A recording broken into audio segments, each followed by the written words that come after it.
In this class of business environment and ethical practice, we'll be talking about inflation, its meaning and causes. Inflation is understood as sustained rising prices, general prices of goods and services in an economy over a period of time, which is generally 1 year. Although the calculation of inflation is done quarter-wise also, but altogether, if we have to see the health of an economy or the inflation trends in an economy, 1 year is taken into consideration. So basically, inflation is understood as sustained rise in prices, which means if prices are going up today and going down tomorrow, it won't be taken as sustained rise. Inflation is the rate at which the general level of prices for goods and services is rising, and consequently the purchasing power of currency is falling. Undoubtedly, power, if the value of currency is falling down, which means that with more amount of money, you'll be able to buy less amount of goods. Central banks attempt to limit inflation and avoid deflation also in order to keep the economy running smoothly.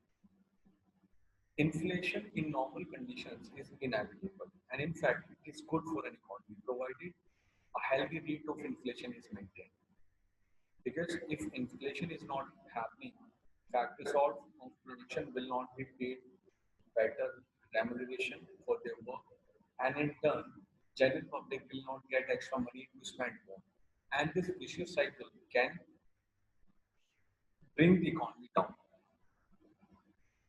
Inflation reduces the purchasing power of each unit of currency. Since the products are expensive now you can, so for instance, if I was able to buy one water bottle in 20 rupees and the product has gone up to, the price of the product has gone up to 25 now, which means now with the same 20 rupees, I won't be able to buy that water bottle.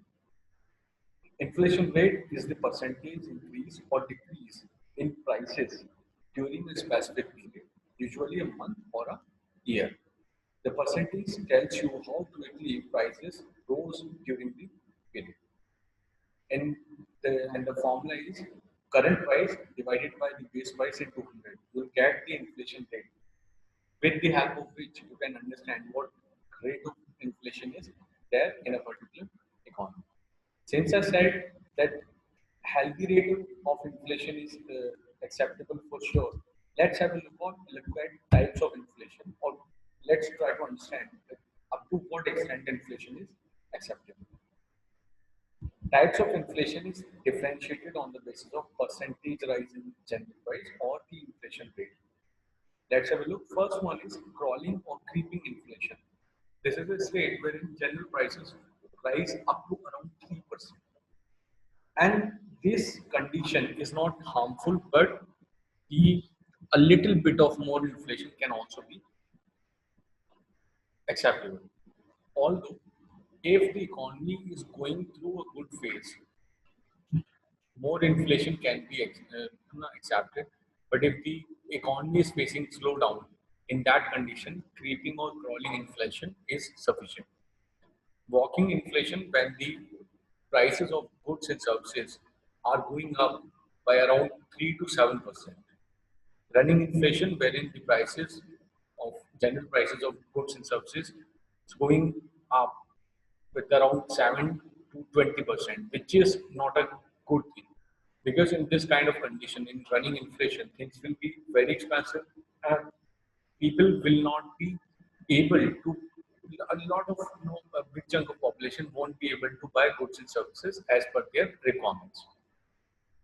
And last is the hyperinflation, wherein the prices of goods and commodities are going up with 50% or maybe more than that, which is truly a hyper situation where it is not acceptable at all, and in very few instances it has happened.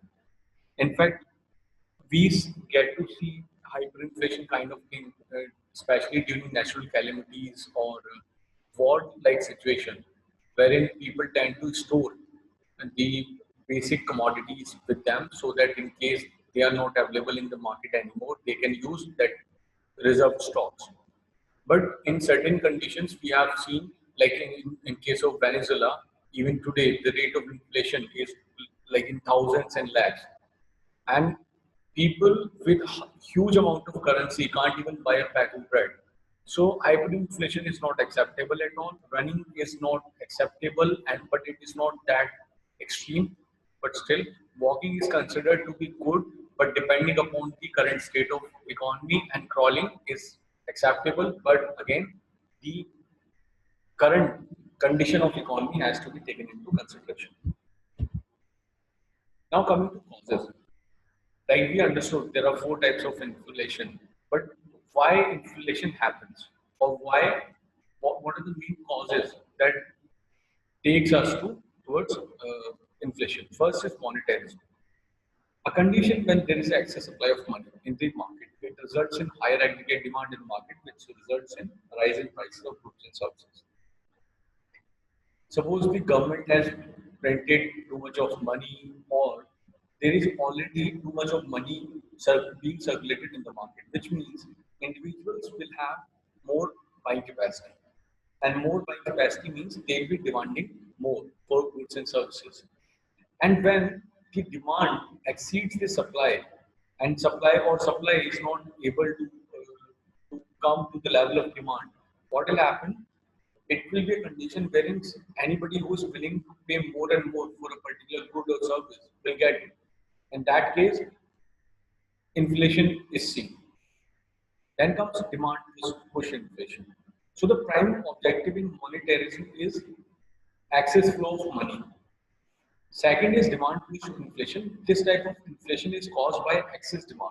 This state implies too much of money chasing less amount of goods and services. But here the condition is not the same as it was in monetarism.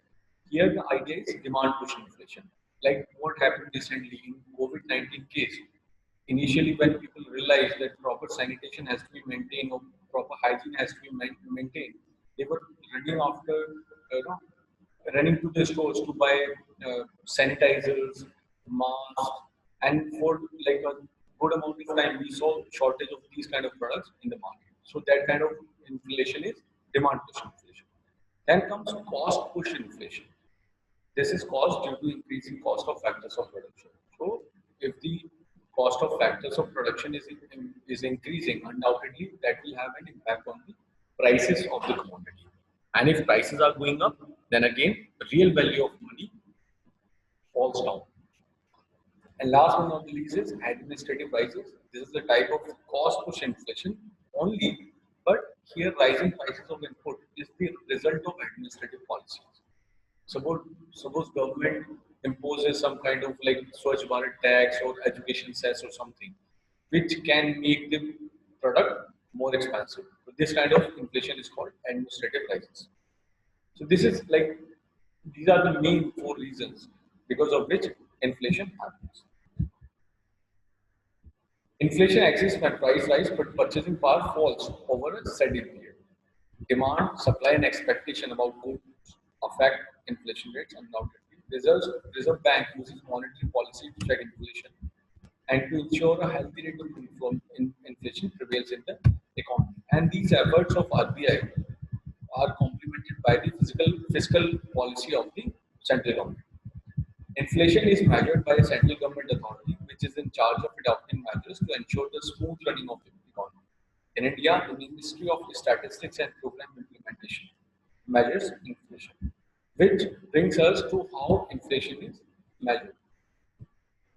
Inflation is primarily measured by two main indices in India. One is WPI, Wholesale Price Index, and next one is CPI, Consumer Price Index, which measures wholesale and retail level price changes respectively. The CPI calculates the differences in price of commodities and services such as food, medical, education, electronics, etc., which Indian consumers buy for use, and on the other hand, the goods and services sold by business to smaller businesses for selling further is captured by the WPI. In India, both WPI and CPI have been used to measure inflation, and there is a good list of the products which are taken into consideration while taking into account the WPI and CPI. Thank you.